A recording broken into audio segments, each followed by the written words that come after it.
Just a quick review of the MOYOAMA, say that 10 times, rotator cuff pillow. Um, basically, this is something that you use a couple reasons. One is if you're just a side sleeper and you haven't had surgery and you need something to put your arm on while you're sleeping, this is actually a good choice. I mean, they make lots of other pillows, for side sleepers, and this is actually, you don't have to have surgery necessarily to get a lot of benefit from a pillow like this. And then, of course, the other reason is you've just had shoulder surgery. People that have shoulder surgery, they don't want to lay on the side they have, surgery on because it hurts. So they lay on the other side or on their back. But if you lay on your other side, that leaves your other arm, your operating arm on the top. And so it has a tendency to fall forward and puts tension on the tissues, and that hurts a lot, and people wake up and they can't sleep. So that's the whole idea behind the surgical pillow, letting you rest, supporting your arm so those tissues, have the tension taken off of it, and you just are more comfortable. And you can use it like in the picture here, sitting up, standing. This has a few features I really like. It does have an adjustable strap on it, which I really like. It also has some pockets in it where you can put stuff in because, let's face it, we're always carrying something around, even if it's just our phone. And it also has a zipper that you can adjust the fill. So how that works is, let's say you get this pill and you're like, that is way too puffy. Well, it's got the zipper, you unzip it, and you can take out some of the fill that fills it up. And so then you can adjust it just perfect for you. Likewise, you can always add some more too. And the fill you can get, usually in the sewing sections of a lot of retail stores. So yeah, a lot of good features with this one I really like. So yeah, if you have rotator cuff surgery or shoulder surgery, you need something to support your arm, I think this is kind of cool. Got a few little options that some of them don't have. Now, if you do need some exercises, this is a really good resource. Or if you have struggling with a rotator cuff problem, or let's say you had one rotator cuff done and the other one needs to be done, maybe you can avoid it. The 6-minute torn rotator cuff solution for seniors, although I think any athletes could get a lot from this book. So I don't know what the seniors necessarily about. Basically, even if you just have a shoulder problem, like shoulder pain, you really need to be at least strengthening your rotator cuff. And I'll tell you why. Basically, the shoulder is a very shallow ball and socket joint, and it depends heavily on the muscles to support and stabilize it. Now, this is unlike, say, your hip, which is also a ball and socket joint, but it's a deep ball and socket joint. So here again, you got more inherent bony stability, but the shoulder's not like that. It's very shallow. The ball just kind of sits on the top of the cup there, the socket, and so really it can slip in and out pretty easily. Now, you have ligaments, of course, but basically muscles are really the big stabilizer of your shoulder joint. So here's the deal. The more shoulder stability you have, the less excessive motion you're going to have in your shoulder.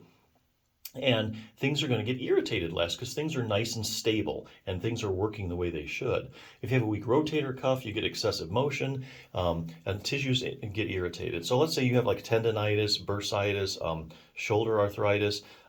If you have a really strong rotator cuff, it's going to keep that ball and socket firmly in place, and the tissues and everything else isn't going to get irritated as much. So you're going to have a lot less pain. So a million reasons I give you to have a strong rotator cuff. Anyway, real briefly, book starts out with anatomy and stuff, like it should. Lots of pictures. If you're a real visual learner, you'll like it. And you'll know all about the rotator cuff when you're finished. Good question and answer section. Basically, this is like if somebody tore their rotator cuff, like, wow, I don't know anything about like what's going on. What are the symptoms of a tear? Any arm maneuvers that might indicate you have a tear? What imaging tests are used? Where exactly does it tear at? Are there different kinds of tears?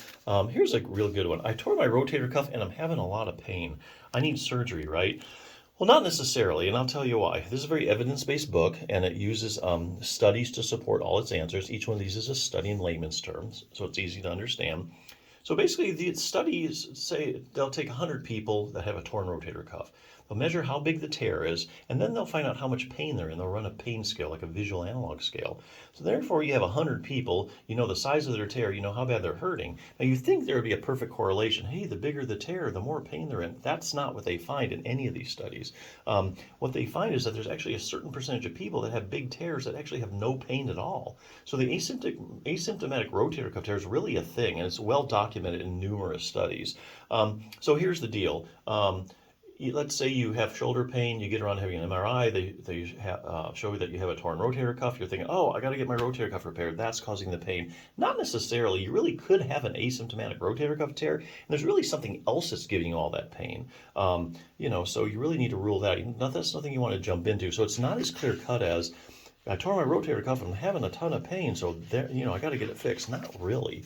What would happen if I just leave my rotator cuff tear alone? Here again, studies where they take people that have a rotator cuff tear and for some reason or another they just don't get it fixed. They don't treat it or anything. And so these researchers follow these people for like 5 or 10 years. So they say, so what happens to the tear over time? Does it get better, same, worse? Does it repair itself? How does exercise compare to surgery when it comes to treating my torn rotator cuff? Well, basically, the only way you're really going to know scientifically is by looking at the randomized controlled trials. So the randomized controlled trial is the highest form of proof in medicine that a treatment is actually effective. So here, a study like that would be you take 100 people with a rotator cuff tear. 50 you randomly assign to surgery, the other 50 you randomly assign to a good exercise program. And then you follow them over time, you see who does better. So let's say like a year, 2 years after having your rotator cuff repair or doing an exercise program, okay, who did better? Which group did better? Was it the people that had surgery or the people that just did exercise? So a lot of these randomized controlled trials basically showing that you're going to end up at the same place, no matter what you do. And honestly, if you have rotator cuff repair, you're going to be doing a lot of exercises afterwards anyway for rehabilitation. So you might as well start there first and see if it can fix your problem. Anyway, to that end, it does have an exercise program. There's 3 different levels of beginning, intermediate, advanced. And literally this stretching and strengthening exercise literally will take you less than 6 minutes a day to do. So if you need a resource, that's a really good one. There just aren't that many good rotator cuff books around. But hey, if you had surgery already, you just need a good pillow, I think this is a good choice. So definitely check it out.